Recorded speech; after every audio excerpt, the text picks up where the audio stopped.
আসমান কাঁদে জমিন কান্দে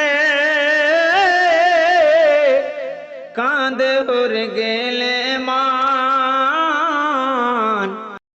یا اللہ الصلاۃ والسلام علیک یا رسول اللہ، الصلاۃ والسلام علیک یا حبیب اللہ صلی اللہ تعالی علیہ وسلم۔ میرے پیارے دوستوں اور بزرگوں، ایک مرتبہ کا واقعہ ہے کہ ہمارے اور آپ کے آقا دونوں جہاں کے مالک و مختار جناب محمد رسول اللہ صلی اللہ تعالی علیہ وسلم مدینہ شریف کے باہر آپ ٹہل رہے تھے۔ اتنے میں ایک آدمی ایک گھوڑے کو بیچنے کے لیے بازار جا رہا تھا۔ اس آدمی کا نام ہے سوا۔ پیارے آقا صلی اللہ تعالی علیہ وسلم نے جب گھوڑے کو دیکھا تو آپ کو وہ گھوڑا بہت پسند آیا، بولو سبحان اللہ۔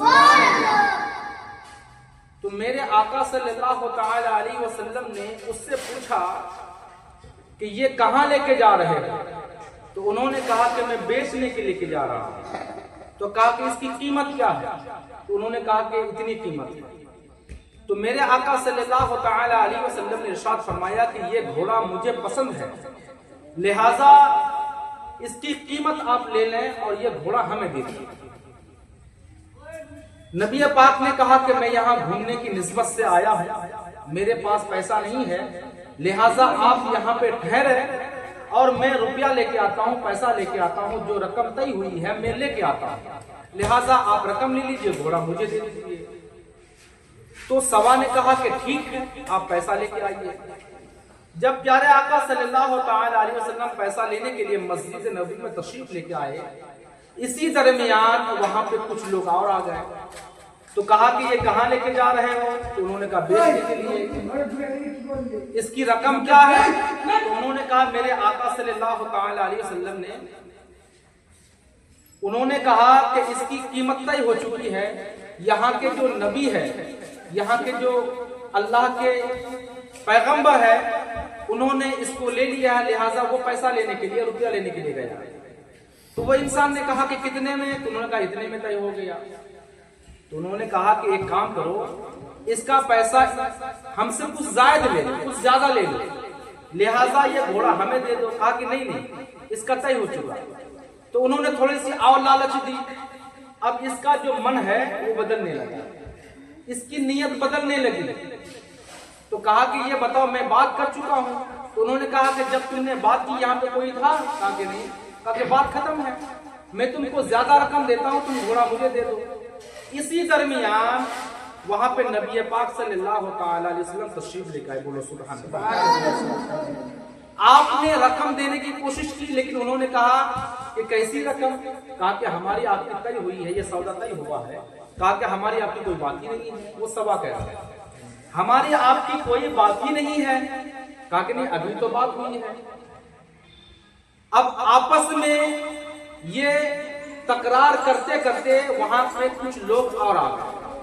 دیکھتے دیکھتے اچھا خاصا مجمع وہاں پہ موجود ہو گیا، دیکھتے دیکھتے کافی لوگ اکٹھا ہو گیا۔ اس کے بعد انہوں نے کہا یہ بتاؤ ہماری تمہاری یہ بات ہوئی؟ تو سوا نے کہا کہ اگر ہماری اور آپ کی بات ہوئی تو آپ کوئی گواہ پیش کریں، اور اگر آپ کے شریعت کے مطابق اگر آپ گواہ نہ پیش کر پائیں تو میں قسم اٹھاتا ہوں۔ جھوٹ وہ پہلے ہی بول چکا ہے، لالچ اس کے دل میں پہلے ہی آ گئی، تو اس کے لیے قسم اٹھانا بہت بڑی بات نہیں۔ اسی درمیان ایک صحابی رسول صلی اللہ تعالی علیہ وسلم وہاں پہ حاضر ہوتے ہیں، بولو سبحان اللہ۔ اس صحابی رسول کا نام کیا ہے؟ حضرت خزیمہ رضی اللہ تعالی عنہ۔ جب وہاں پہ آئے تو آپ نے تھوڑی ہی دیر میں ماحول کا جائزہ لیا اور آپ ماحول کو سمجھ گئے کہ معاملہ کیا ہے۔ تو خزیمہ رضی اللہ تعالیٰ عنہ کہتے ہیں کہ اے خزیمہ، آپ کو گواہ چاہیے نا کہ آپ کے ساتھ یہ سودا طے ہوا کہ نہیں، لہٰذا میں گواہ دیتا ہوں، میں گواہی دیتا ہوں کہ آپ سے میرے نبی کی بات ہوئی ہے، اتنے رقم پہ سودا طے ہوا ہے، میں گواہی دیتا ہوں۔ اب وقت کی نزاکت کے حالات کو دیکھتے ہوئے سوا نے سوچا کہ بہتر یہی ہے کہ گھوڑا دے دیا جائے، پیسہ رقم لے لیا جائے، ورنہ یہاں کا ماحول کچھ الگ ہو جائے گا۔ لہٰذا نبی پاک نے گھوڑا لیا، ان کو پیسے دے دیا، اب سب کو اپنے اپنے گھر جانے لگے۔ تو خزیمہ رضی اللہ تعالیٰ عنہ کو نبی پاک نے بلایا، خزیمہ ادھر آؤ۔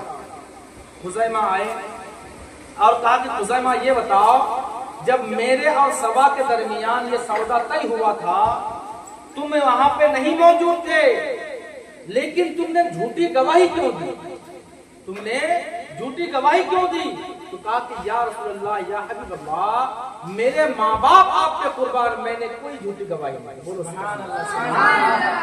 اب خزیمہ جو جواب دیتے ہیں، انشاءاللہ آپ کا جو ایمان ہے وہ تازہ ہو جائے گا۔ بولو سبحان اللہ۔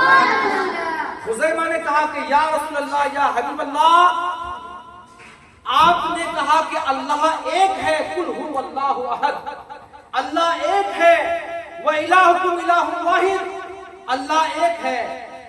اے نبی پاک، میں نے اللہ کو دیکھا نہیں ہے، لیکن آپ نے کہا تو میں نے مانا۔ یا رسول اللہ، یا حبیب اللہ، آپ نے کہا کہ ہر انسان کے ساتھ دو فرشتہ رہتے ہیں، ایک کا نام کرامن ہے، دوسرے کا نام کاتبین ہے۔ میں نے کرامن کاتبین کو دیکھا نہیں، لیکن آپ نے کہا تو میں نے مان لی۔ یا رسول اللہ، یا حبیب اللہ، آپ نے کہا کہ فرشتے انگنت ہیں، لیکن 4 فرشتے افضل ہیں، حضرت جبریل علیہ السلام، حضرت میکائیل علیہ السلام، حضرت اسرائیل علیہ السلام، حضرت اسرافیل علیہ السلام۔ یا رسول اللہ، ہم نے ان 4 فرشتوں کو دیکھا نہیں، آپ نے کہا ہم نے مان لیا۔ یا رسول اللہ، یا حبیب اللہ، جب انسان کی روح قبض کرنے کے لیے اسرائیل علیہ السلام آتے ہیں، میں نے اسرائیل کو دیکھا نہیں ہے، لیکن آپ نے کہا تو میں نے مان لیا۔ یا رسول اللہ، یا حبیب اللہ، مرنے کے بعد قبر پہ منکر نکیر سوال کرنے کے لیے آتے ہیں، میں نے اس منکر نکیر کو دیکھا نہیں ہے، لیکن آپ نے کہا تو میں نے مان لیا۔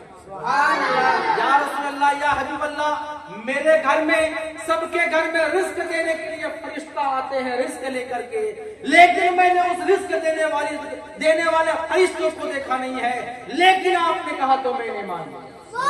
یا رسول اللہ، یا حبیب اللہ، آپ نے قیامت کی جتنی نشانی بتائی ہے میں نے دیکھا نہیں ہے، لیکن آپ نے کہا تو میں نے مان لیا۔ یا رسول اللہ، یا حبیب اللہ، آپ نے کہا یہ زمین ہے، ان کے 7 طبقے ہیں، میں نے 7 طبقے کو دیکھا نہیں ہے، لیکن آپ نے کہا تو میں نے مان لیا۔ یا رسول اللہ، یا حبیب اللہ، یہ آسمان ہے، آسمان کے 7 طبقے ہیں، آسمان کے 7 حصے ہیں، 7 آسمان ہیں، میں نے 7 آسمان کو دیکھا نہیں ہے، لیکن آپ نے کہا تو میں نے مان لیا۔ یا رسول اللہ، یا حبیب اللہ، زمین کے سب سے نیچے کا حصہ جسے تحت الثری کہا جاتا ہے، یا رسول اللہ، میں نے تحت الثری کو دیکھا نہیں ہے، لیکن آپ نے کہا تو میں نے مان لیا۔ یا رسول اللہ، آسمان کے اوپر عرش اعظم ہے، میں نے عرش اعظم کو دیکھا نہیں ہے، لیکن آپ نے کہا تو میں نے مان لیا۔ یا رسول اللہ، یا حبیب اللہ، اگر آپ نے کہا کہ میں نے سوا کے ساتھ اتنی رقم پہ ہم نے سودا طے کیا ہے، ہم نے دیکھا نہیں مگر مان لیا، ہم نے دیکھا نہیں مگر مان لیا۔ یا رسول اللہ، یا حبیب اللہ، آپ نے ابھی تک کے جتنی باتیں کہی ہے ہم نے نہیں دیکھا مگر مان لیا۔ اب مدینے سے وہاں پہ جتنی لوگ تھے سب کوئی جانے لگے۔ نبی پاک نے کہا، اے اہل مدینہ والو، رکو رکو، میں ایک بات سن کے جاؤ، ہمارے شریعت کے مطابق، ہمارے مذہب کے مطابق، ہمارے دین کے مطابق اگر ایسا کوئی مسئلہ درپیش آ جائے جن میں 2 گواہ کی ضرورت ہوتی ہے، جہاں پہ 2 گواہ کی ضرورت ہوتی ہے، اگر میرے خزیمہ نے اکیلے گواہ دیا تو ان کی شہادت، ان کی گواہی 2 گواہوں کے برابر مانا جائے گا۔ لہٰذا میرے پیارے دوستوں اور بزرگوں، ہمیں بھی اللہ کے پیارے رسول صلی اللہ تعالی علیہ وسلم سے محبت ہو تو ان صحاباؤں جیسے محبت ہو۔ بولو آمین۔